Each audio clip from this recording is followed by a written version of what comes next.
Sir okay sir వచ్చింది అంతా ఒకటి కదా మేడం ముందుకు రండి సార్ మధ్యలో వచ్చా కెమెరా వస్తా ఉండే రైట్ అన్న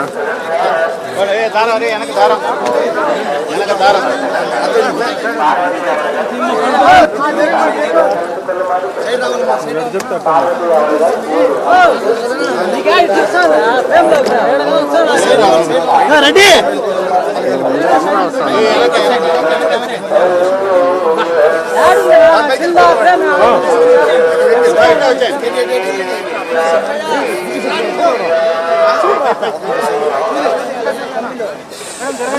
సార్ తెలుసుకోండి సార్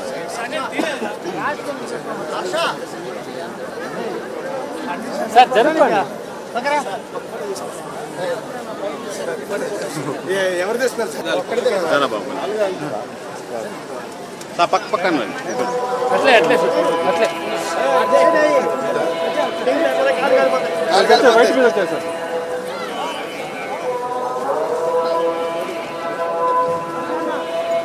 వస్తుంది మమ్మ మిస్ అవ్వదు గేట్ గేట్ గేట్ రారా సార్ చాలా హ్యాపీగా ఉన్నాను. సక్సెస్ అయింది అందుకు మనం ఇక్కడికి వచ్చాను తిరుపతి బాలాజీ వెంకటేశ్వర స్వామి టెంపుల్కి and I'm really lucky. I feel really lucky to get the Darshan so nicely and I'm just happy. Thank you and really grateful for it. Okay sir మా ఆయి సినిమా సక్సెస్ అవ్వడం వల్ల నేను ఈరోజు వెంకటేశ్వర స్వామిని దర్శించుకోవడం జరిగింది. వెరీ హ్యాపీ అండి. మా సినిమా బాగా ఆడుతుంది బయట. Very happy. దేవుడికి కూడా చాలా రుణపడిపోయి ఉంటాను. ఎందుకంటే ఫస్ట్ సినిమా మ్యాడ్ హిట్ అయినప్పుడు కూడా ఇక్కడికే వచ్చాను. ఇప్పుడు ఆయి సినిమా హిట్కి కూడా ఇక్కడికే వచ్చాను. ఇక పైన ఏ సినిమాకైనా ఇక్కడికే వద్దామని మొక్కుంటున్నాను. మ్యాట్ 2 జరుగుతుందండి. సో మ్యాట్ 2 కూడా తొందరలో ఈ సంవత్సరం చూస్తారు మీరంతా.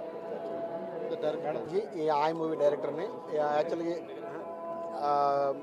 ఈ మూవీ గ్రాండ్ సక్సెస్ అయిందండి. మేము రాయలసీమ టూర్తో మేము తిరిగి కర్నూలు, కడప, ఈ చిత్తూరు వెంకటేశ్వర స్వామి దర్శనం ఈరోజు వచ్చాము. చాలా బాగా దర్శనం జరిగింది. ఈ సినిమా మంచి పెద్ద హిట్ అయినందుకు వెంకటేశ్వర స్వామి గారికి కృతజ్ఞతలు చెప్పుకోవడానికి మా టీం అందరం కలిపి వచ్చాము. మా చౌదరి గారు ఇప్పుడు మాట్లాడతారు. దేవుళ్ళందరికీ తిరుపతిలో నిన్న సాయంత్రం ఏ థియేటర్ సార్?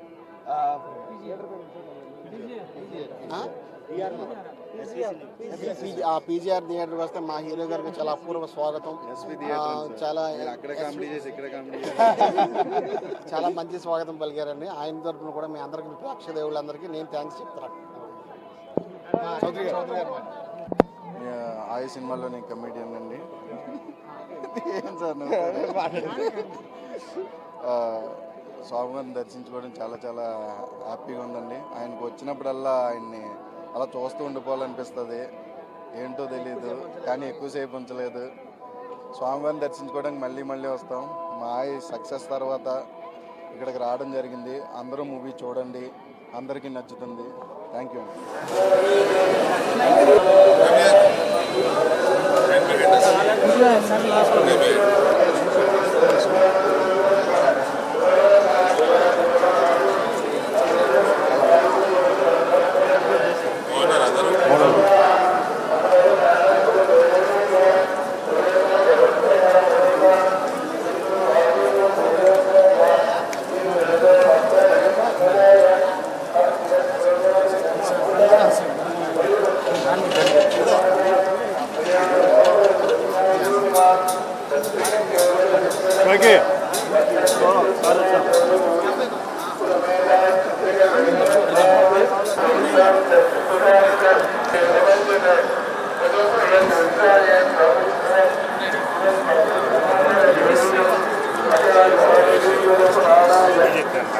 साइड साइड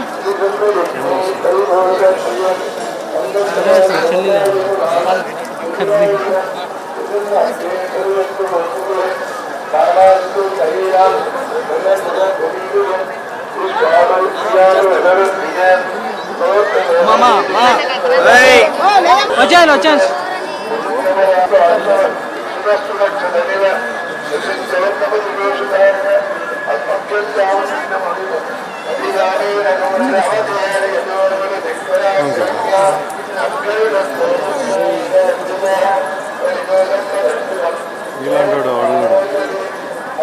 అయినా కూడా అన్ని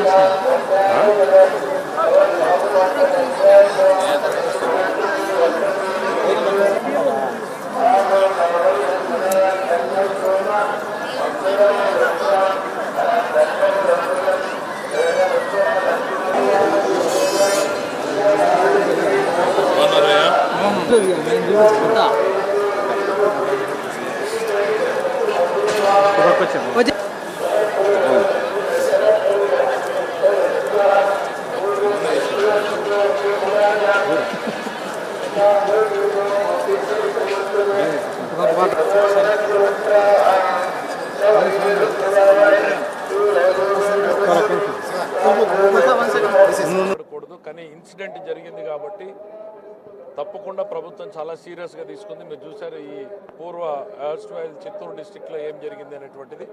రాష్ట్ర వ్యాప్తంగా కూడా దీన్ని ఏ రకంగా కట్టడి చేయాలి అనేటువంటి ప్రణాళిక ప్రభుత్వం ఇప్పుడే ఆలోచన మొదలుపెట్టింది. ఏ ఫైల్ సంరక్షణ ఎవరి చేతుల్లో ఉంది అనేటువంటి సంరక్షకుడికే బాధ్యతను పెట్టడం జరుగుతుంది. ఏ ఫైల్స్ ఎవరితో ఉన్నాయనేటువంటిది లిస్ట్ వేసుకుని ఆ ఫైల్ సంరక్షణ బాధ్యత ఆ సంబంధిత అధికారులదే అవుతుంది. ప్లస్ ఈ సంఘటనల పట్ల కూడా ప్రభుత్వం చాలా సీరియస్గా ముందుకెళ్తుంది. Thank you.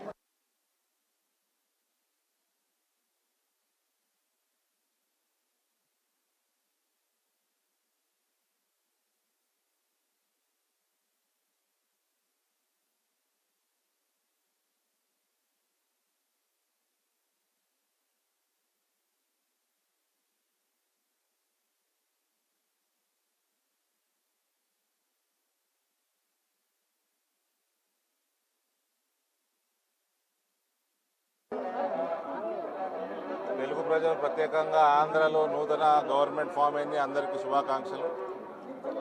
రాఖీ పౌర్ణమి శుభాకాంక్షలు భారతీయులందరికీ, హిందువులందరికీ. దేవుని ఒకటే ప్రార్థించిన మన చుట్టుపక్కల దేశాలు ఏదైతే జరుగుతూ ఉన్నాయో తిరుమల తిరుపతి నుంచి అమెరికాలోని టెక్సస్ దాకా హిందువులందరికీ జ్ఞానోదయం కలిగించి ఐక్యంగా ఉండి భారతావనిని కాపాడుకోవాల్సిన బాధ్యత మనం అందరం తీసుకోవాల్సిందిగా కోరుకుంటూ ఆ భగవంతుని కూడా ఆ విధంగా అందరికి కూడా ఆశీర్వచనం ఇవ్వాల్సిందిగా కోరినాను. బంగ్లాదేశ్ ఏదో వేరే దేశం కాదు, అఖండ భారతంలో ఒక భాగమే. నిన్న మొన్నటి దాకా మన ప్రాంతమే. అక్కడ జరిగినప్పుడు ఇక్కడ కూడా జరిగే అవకాశాలు ఉంటాయి కాబట్టి మరీ రిపీట్ చేస్తున్న అమెరికాలోని టెక్సస్ వరకు తిరుమల తిరుపతి నుంచి అందరి హిందువులకి జ్ఞానోదయం కల్పించాల్సిందిగా దేవుణ్ణి కోరుకుంటూ అందరిని ఐక్యంగా ఉంచాల్సిందిగా నేను కోరడం జరిగింది. Thank you. మంత్రిగా ప్రమాణ స్వీకారం చేసిన తర్వాత స్వామివారి దర్శనం చేసుకోవడానికి రావడం జరిగింది. నిన్న సాధారణ భక్తులు వెళ్ళేటువంటి 300 రూపాయల క్యూలో వెళ్ళడం జరిగింది. తిరుమల తిరుపతి దేవస్థానం పాలనలో ప్రక్షాళన మార్పు స్పష్టంగా కనపడింది నాకు. భక్తులందరినీ క్యూలో పోతూ సామాన్య భక్తులందరినీ కూడా మాట్లాడుతూ వచ్చినప్పుడు వాళ్ళకి చిన్నపిల్లలకి పాలు ఇవ్వడం, లేట్ అయినప్పుడు ఏదో ఒక ఫుడ్ సప్లై చేయడం, ఇవన్నీ తిరిగి తిరుమల తిరుపతి దేవస్థానం వాళ్ళు ప్రవేశపెట్టారు. చాలా సంతోషం. చాలా కాలంగా ఇది ఆగిపోయి అనేక మంది భక్తులు క్యూలో ఇక్కట్లు పడి చిన్నపిల్లలు ఇబ్బందులు పడుతున్నటువంటి సంఘటనలు ఉన్నాయి. అవన్నీ కూడా మార్పు మొదలైంది. ఇది ధర్మ పరిరక్షణలో చంద్రబాబు నాయుడు గారి ప్రభుత్వం తిరుమల తిరుపతి దేవస్థానానికి అత్యంత ప్రాధాన్యతనిస్తుంది. ఈ క్షేత్రంలో ఉన్నటువంటి ఆగమ శాస్త్రాల ఆదేశాల మేరకు ఇక్కడ నడపబడుతుంది అనేటువంటిది నమ్మకం ఇవాళ మా అందరికీ ప్రత్యక్షంగా కళ్ళ ముందు కనపడతా ఉంది. మేము జరుగుతున్నటువంటి కార్యక్రమాలన్నీ కూడా చూస్తాం. అట్లానే రాష్ట్రంలో కూడా మార్పు స్పష్టంగా కనపడుతుంది. ప్రజలు మొట్టమొదటిసారి ఒక స్వేచ్ఛా వాతావరణాన్ని అనుభవిస్తున్నారు. 5 ఏళ్ల పాలనలో ఏదో తెలియని ఆవేదన, తెలియని భయం, భయం నీడన గడుపుతున్నటువంటి బతుకులు ఇవాళ స్వేచ్ఛగా తమ భావ వ్యక్తీకరణ చేసేటువంటి అవకాశం వచ్చింది. ఎవరినైనా మాట్లాడేటువంటి అవకాశం, ప్రభుత్వాన్నైనా ప్రశ్నించేటువంటి అవకాశం, అన్నింటినీ ఇవాళ కల్పించింది చంద్రబాబు నాయుడు గారి ప్రభుత్వం. ఇది ప్రజాస్వామ్యం అంటే. ప్రజలు వేరు, పాలకులు వేరు కాదు. ప్రజల ఆలోచన ప్రకారం నడిచేటువంటిదే ఈ ప్రజాప్రభుత్వం, చంద్రబాబు నాయుడు గారి పాలన అనేది స్పష్టం చేయదలుచుకున్నాను. Thank you.